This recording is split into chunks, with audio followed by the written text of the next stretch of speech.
পত্রভারতীর রহস্য উপন্যাস যে সিরিজ রয়েছে সেই সিরিজেরই নতুন একটি বই অভীক সরকার বাবুর 5টি রহস্য উপন্যাস।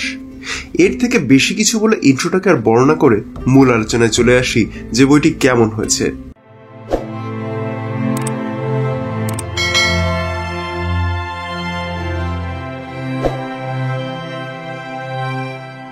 আচ্ছা, শুরুতেই যেটা বলার দরকার সেটা হচ্ছে অভীকবাবু সৃষ্টি করা গোয়েন্দা চরিত্র প্রফেসর চিন্তাহরণ মুখার্জির 5টি কেসের সংকলন হচ্ছে পত্রভারতী থেকে প্রকাশিত হওয়া এই নতুন বইটি।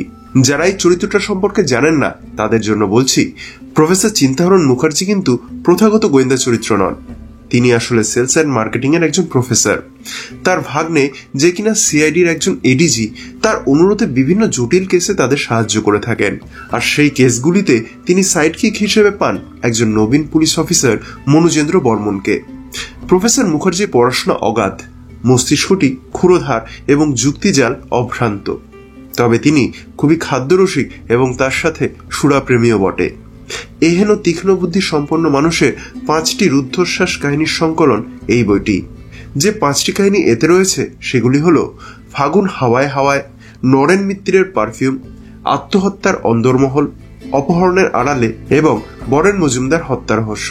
প্রতিটি কাহিনী আলটিমেটলি কেমন হয়েছে সেই বিষয়ে এবার বলছি। প্রথম কাহিনী হচ্ছে ফাগুন হাওয়ায় হাওয়ায়। প্রখ্যাত চৌধুরী এন্টারপ্রাইজের অধিকর্তা অয়ন রায় চৌধুরী, তার অ্যাকাউন্ট থেকে সদ্য 50 লাখ টাকা কেউ বা কারা যেন অনলাইন ট্রান্সফারের মাধ্যমে তুলে নিয়েছে। তদন্ত করে পুলিশ জানতে পেরেছে যে সেই টাকা ট্রান্সফার করা হয়েছিল জয়নগরের জনৈক রিক্সা চালকের অ্যাকাউন্টে, কিন্তু তারপরে সেই ব্যাংকের ম্যানেজার সেই টাকা তুলে গায়েব হয়ে যায়। তারপর থেকে সেই ম্যানেজারের কোনো ট্রেস পাওয়া যায় না। এবারে প্রফেসর মুখার্জি কি পারবেন সেই ব্যক্তিকে ট্রেস করতে? কিন্তু তার থেকেও বড় প্রশ্ন, এত টাকা অয়নবাবুর অ্যাকাউন্ট থেকে তোলা হলোই বা কি করে? অয়নবাবুর কাছের কোনো লোক কি জড়িত আছে এতে? সাইবার ক্রাইম নিয়ে লেখা প্রথম উপন্যাসটি পড়তে আমার বেশ ভালোই লেগেছে। প্রফেসর মুখার্জির ক্ষুরোধার বুদ্ধির পরিচয় এই লেখা থেকেই স্পষ্ট পাওয়া যায়। তবে যেটা ভালো লেগেছে আমার সেটা হলো লেখক বেশ কিছু ক্লু পাঠককে দিয়েছেন, যাতে পাঠকও প্রফেসরের সাথে সাথে নিজেদের বুদ্ধি খাটিয়ে অপরাধীকে চিহ্নিত করতে পারে। ওভারঅল প্রথম রহস্য উপন্যাস পড়েই কাহিনীগুলির প্রতি আমি হুকড হয়ে গেছিলাম। দ্বিতীয় কাহিনী হচ্ছে নরেন মিত্রের পারফিউম। পারফিউম বিশেষজ্ঞ নরেন্দ্রনাথ তার বাড়িতে রহস্যজনকভাবে মারা যান। প্রাথমিক তদন্তে জানা যায় যে বিষক্রিয়ায় তার মৃত্যু হয়েছে, কিন্তু সমস্যা হচ্ছে সেই বিষ কিভাবে তার দেহে ঢুকেছে তা বোঝা যাচ্ছে না। তবে ঘটনা এটুকুতেই সীমাবদ্ধ নয়। মৃত ভদ্রলোক নাকি পারফিউম বিক্রি করতেন, তবে একটু অন্যরকম ভাবে। তার ক্লায়েন্টরা ছিল বেশিরভাগই খুব বড় লোক।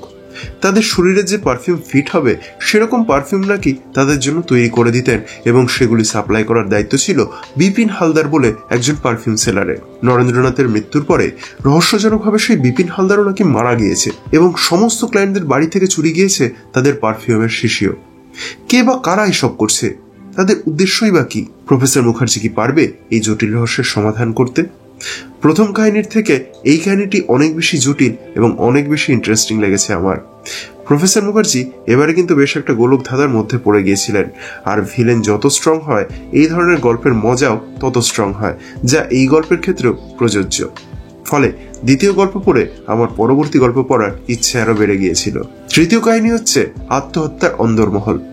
দেশের একজন প্রতিরক্ষা বিজ্ঞানী রমেশ সারভানন কলকাতায় এসে নিজের পৈতৃক বাড়িতে হঠাৎ করে গলায় দড়ি দিয়ে আত্মহত্যা করেন।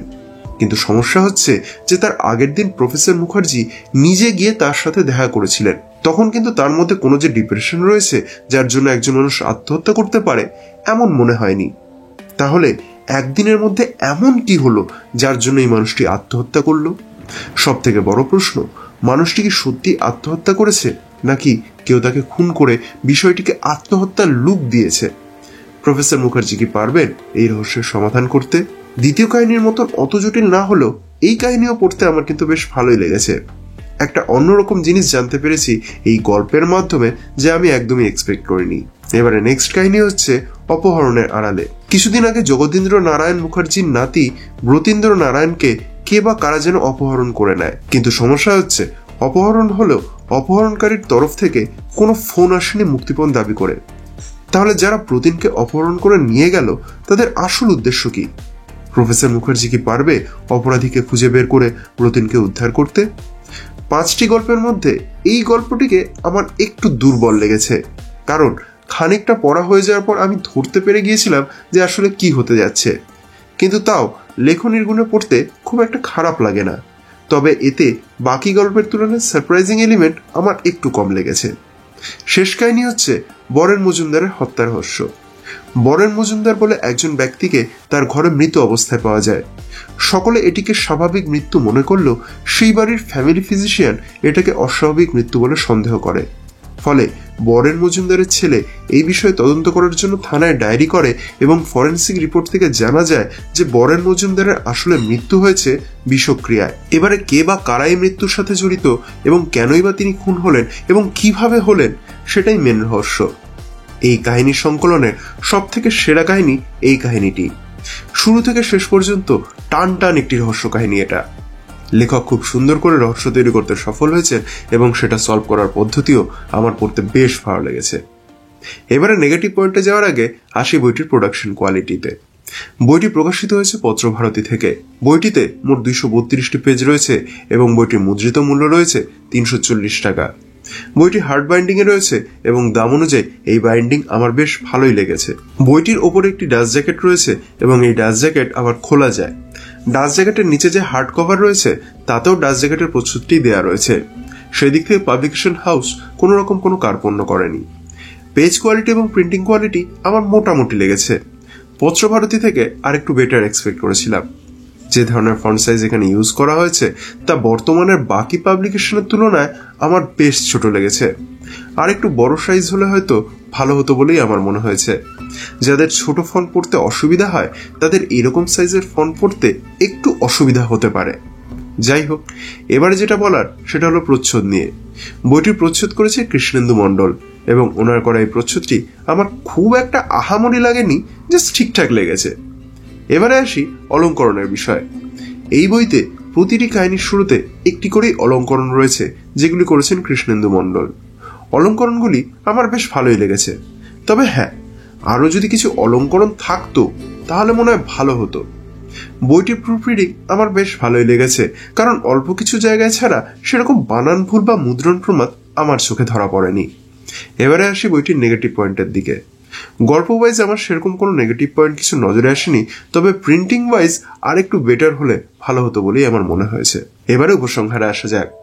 অভিক সরকার বাবুর কলমে প্রফেসর মুখার্জির রহস্য কাহিনীগুলি পড়তে ওভারঅল আমার বেশ ভালোই লেগেছে। লেখকের লেখনী নিয়ে নতুন করে কিছু বলার নেই, কিন্তু যারা অনেক ধরনের রহস্য কাহিনী পড়তে পছন্দ করেন বা পড়েন তাদের ক্ষেত্রে হয়তো খুব বেশি নতুনত্ব নাও লাগতে পারে কাহিনীগুলি পড়ে, কারণ কাহিনীগুলি সেই গতানুগতিক রহস্য কাহিনী বলেই আমার মনে হয়েছে, যদিও পড়তে খুব একটা কিন্তু খারাপ লাগে না। তাই যারা অভিকবাবুর লেখনী পড়তে পছন্দ করেন তাদের অতি অবশ্যই এই বই পড়ার জন্য রেকমেন্ড করব। আর যারা রহস্য কাহিনী পড়তে পছন্দ করেন তাদেরও এই কাহিনীগুলি পড়তে আশা করি ভালোই লাগবে।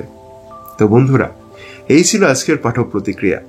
আপনি যদি অলরেডি এই বইটি পড়ে থাকেন তাহলে আপনার কেমন লেগেছে কমেন্ট করে জানাবেন।